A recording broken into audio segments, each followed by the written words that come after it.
Assalamualaikum warahmatullahi wabarakatuh. Perkenalkan, nama saya Nurul Fitri. Saya dari Prodi HKI semester 3. Di sini saya akan menjelaskan makalah saya tentang hukum perikatan. Baiklah, langsung saja. Hukum perikatan jika diterjemahkan secara hukum adalah merupakan suatu hubungan hukum dalam lapangan harta kekayaan atau dua orang atau lebih di mana pihak yang satu berhak atas sesuatu dan pihak lain berkewajiban atas sesuatu. Sedangkan hubungan hukum dalam harta kekayaan ini merupakan akibat hukum tersebut lahir dari suatu perjanjian atau peristiwa hukum lain yang dapat menimbulkan perikatan. Jika dilihat dari rumusan ini dapat diketahui bahwa perikatan terdapat dalam bidang hukum harta kekayaan, juga terdapat dalam bidang hukum keluarga, dalam bidang hukum waris, serta dalam bidang hukum pribadi. Istilah hukum perikatan merupakan terjemah dari kata verbintenis, namun pada ahli menggunakan istilah perutangan untuk menerjemahkan istilah verbintenis. Selanjutnya tentang pengaturan hukum perikatan. Hukum perikatan diatur dalam buku KUHP Perdata. Aturan mengenai perikatan meliputi bagian umum dan bagian khusus. Selanjutnya tentang macam-macam perikatan. Dalam perikatan atau perjanjian, apabila masing-masing pihak hanya ada satu orang, sedangkan sesuatu yang dapat dituntut hanya berupa satu hal, dan penuntutan ini dapat dilakukan seketika, maka perikatan ini merupakan bentuk yang paling sederhana. Perikatan dalam bentuk yang paling sederhana ini dinamakan perikatan bersahaja atau perikatan murni. Selain perikatan yang paling sederhana tersebut, menurut hukum perdata dikenal macam-macam perikatan. Yang pertama adalah perikatan bersyarat. Perikatan bersyarat juga merupakan perikatan yang digantungkan pada syarat. Syarat itu adalah suatu peristiwa yang masih akan terjadi dan belum pasti terjadi, baik dengan menangguhkan pelaksanaan perikatan hingga terjadi peristiwa, maupun dengan membatalkan perikatan karena terjadi atau tidak terjadinya peristiwa tersebut. Yang kedua adalah perikatan dengan ketepatan waktu. Perikatan dengan ketepatan waktu adalah perikatan yang hanya menangguhkan pelaksanaannya atau menentukan lama waktu berlakunya suatu perjanjian atau perikatan tersebut. Yang ketiga adalah perikatan yang boleh memilih.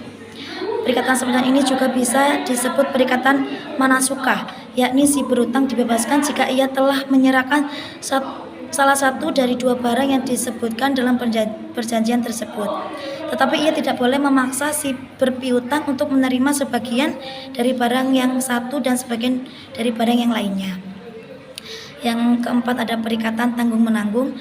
Ini adalah suatu perikatan di mana beberapa orang bersama-sama sebagai pihak yang berutang berhadapan dengan satu orang yang menghutangkan, atau sebaliknya, beberapa orang bersama-sama menghutangkan terhadap dengan satu orang yang berhutang.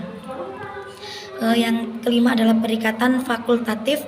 Perikatan fakultatif ini yaitu perikatan di mana debitur wajib memenuhi suatu prestasi tertentu atau prestasi lain yang tertentu pula. Yang terakhir adalah perikatan yang dapat dan tidak dapat dibagi.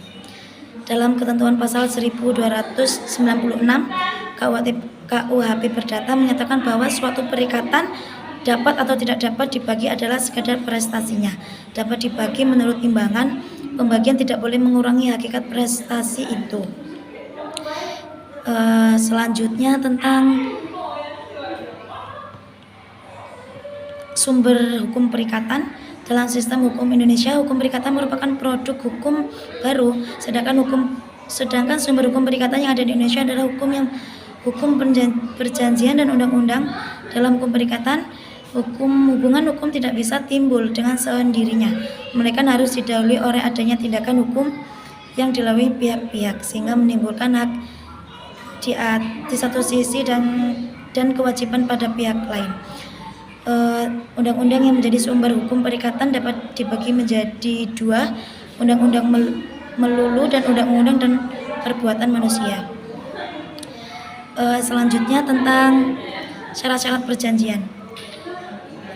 Agar suatu perjanjian dapat menjadi sah dan mengikat para pihak, perjanjian harus memenuhi syarat sebagai ditetapkan dalam pasal 1300 KUHP, yaitu satu, tentang sepakat mereka yang mengikatkan dirinya.